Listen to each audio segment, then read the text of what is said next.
mathématiques. On va commencer par un rappel de cours. Si on prend une charge plus Q, elle crée en un point M, distant de la charge plus Q d'une distance R, un champ qui s'écrit E en M égale KQ, ici plus Q, sur R carré, la distance entre le point et la charge, selon un vecteur UR. Le vecteur UR est toujours dirigé de la charge vers le point d'intérêt.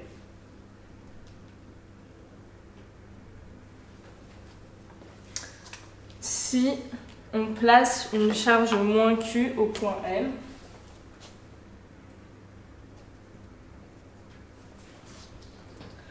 on peut dire que la force exercée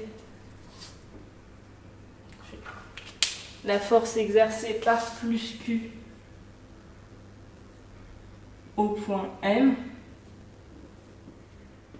est égale à K plus Q fois la charge au point M sur la distance R au carré, toujours selon UR, parce que c'est la force créée par plus Q en moins Q. On va donc aller de plus Q vers moins Q. On peut donc écrire que c'est la charge au moins Q fois le champ au point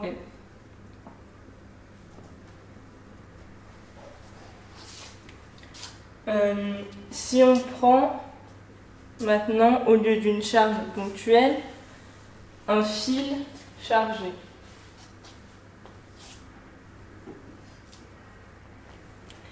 Ce fil chargé, on peut le décomposer en disant que c'est plein de petites charges dQ.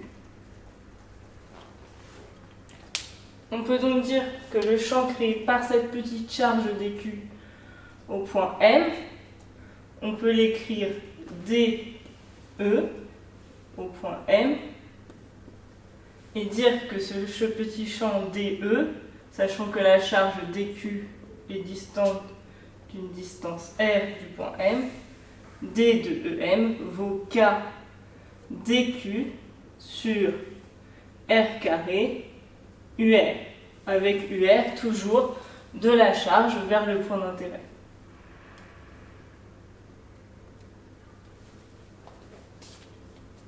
Donc si maintenant on veut avoir le champ total créé par tout le fil, on va devoir faire la somme des petits champs. Une somme en physique, c'est l'intégrale. Donc le champ total, EM, il va valoir l'intégrale de ce qu'on a écrit au-dessus, donc l'intégrale de K dQ sur R carré UR. On va maintenant passer aux propriétés des plans de symétrie et d'antisymétrie. Donc si on place une charge plus Q et une autre charge plus Q qui sont à la même distance d'un point M, ici ces deux distances sont les mêmes, on va donc avoir un plan de symétrie ici. Si je trace le champ créé par la charge verte en mon point ici, je vais avoir un champ dirigé comme ceci. Si je trace le champ créé par la charge rouge, mon champ va être dirigé comme ceci. On voit bien que le champ total va appartenir au plan de symétrie.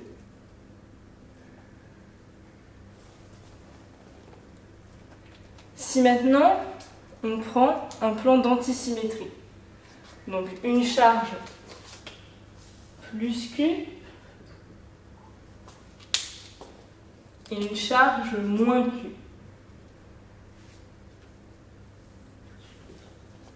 Ces deux charges sont à la même distance d'un point N.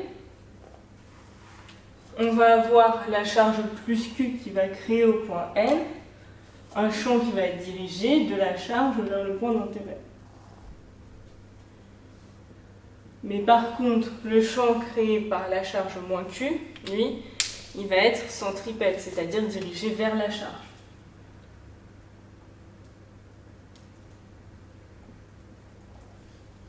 Donc le champ total,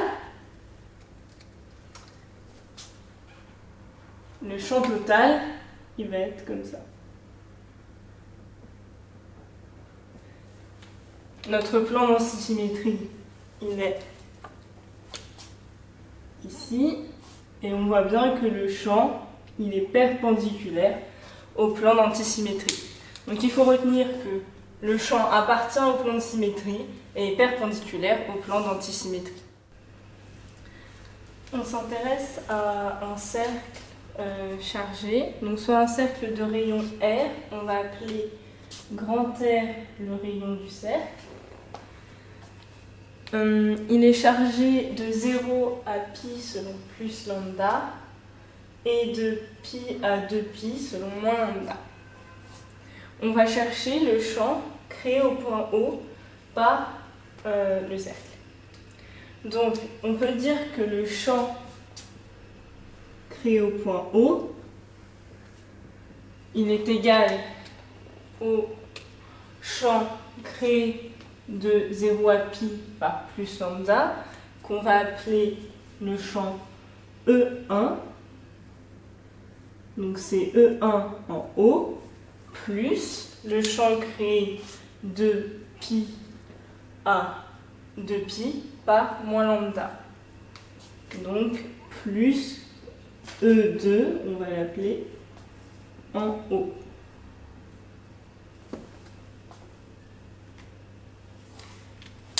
Donc on va exprimer d'abord E1.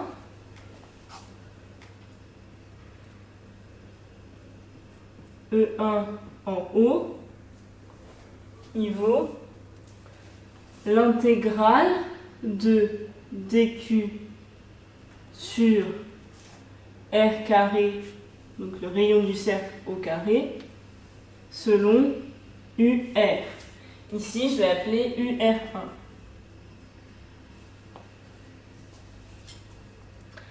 Or, la charge dq, on peut dire que la petite charge dq, c'est égal à lambda fois dl, la petite longueur. Or, on peut dire que dl, c'est le rayon du cercle multiplié par le petit angle dθ. Donc on obtient que dq est égal à lambda r dθ. On a donc le champ en haut qui est égal à l'intégrale de lambda r dθ sur r carré UR1. Ça, c'est la même chose que de dire qu'on a intégrale de lambda dθ sur R, parce que R sur R carré, c'est 1 sur R, selon UR1. On va maintenant exprimer E2. Donc, E2 en haut est égal à l'intégrale de dq sur r carré, attention cette fois-ci, UR2. Donc, on a toujours dq qui vaut lambda r dθ. Donc on obtient intégrale de lambda dθ sur R UR2. Sauf que ici, lambda, c'est moins lambda. Donc il ne faut pas oublier le moins. Et on regarde et on s'aperçoit que UR2, c'est moins UR1. On a UR2 qui est égal à moins UR1.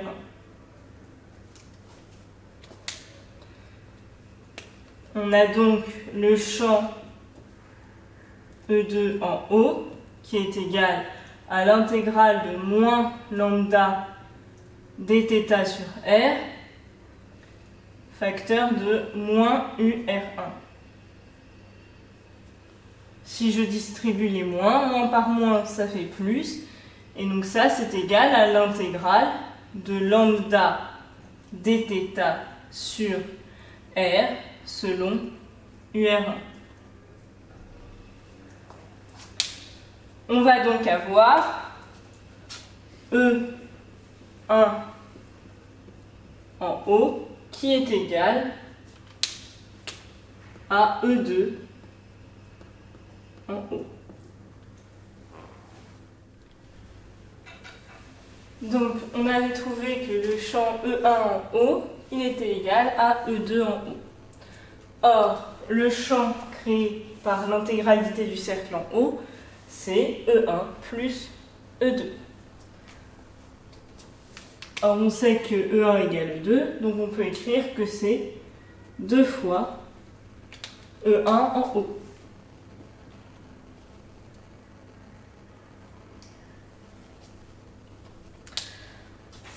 Donc, on sait que E1 en haut, il est égal à l'intégrale de K lambda sur R dθ UR1. Donc ça veut dire qu'ici, on va avoir E total égale 2 fois l'intégrale de K lambda sur R dθ UR1.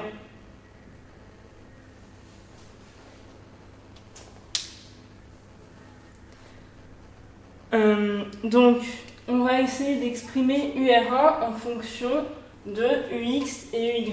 Ici, on a l'axe X et ici l'axe des Y. Donc, UR1, qui est ici, si on le projette sur l'axe UX, ça va donner UR1 égale moins cos θ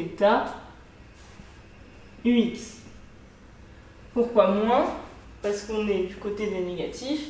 Et pourquoi cosinus et pas sinus? Parce qu'on est du côté de l'angle de θ. Donc moins cosinus θ UX.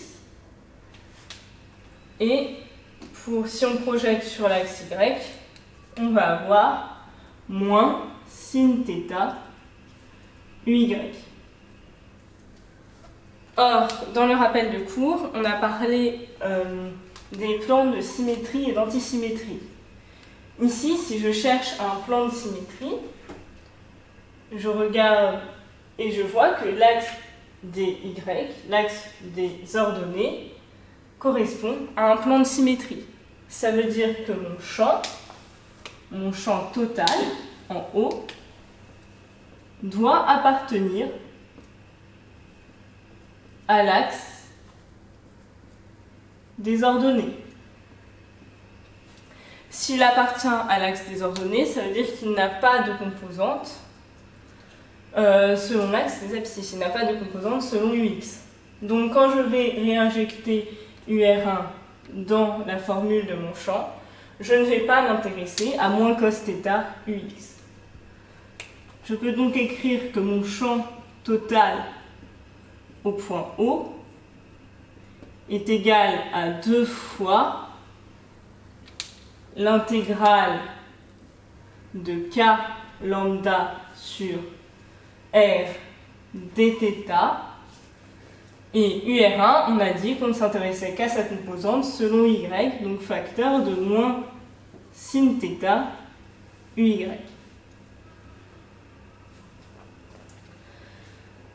Maintenant, je vais rajouter les bornes.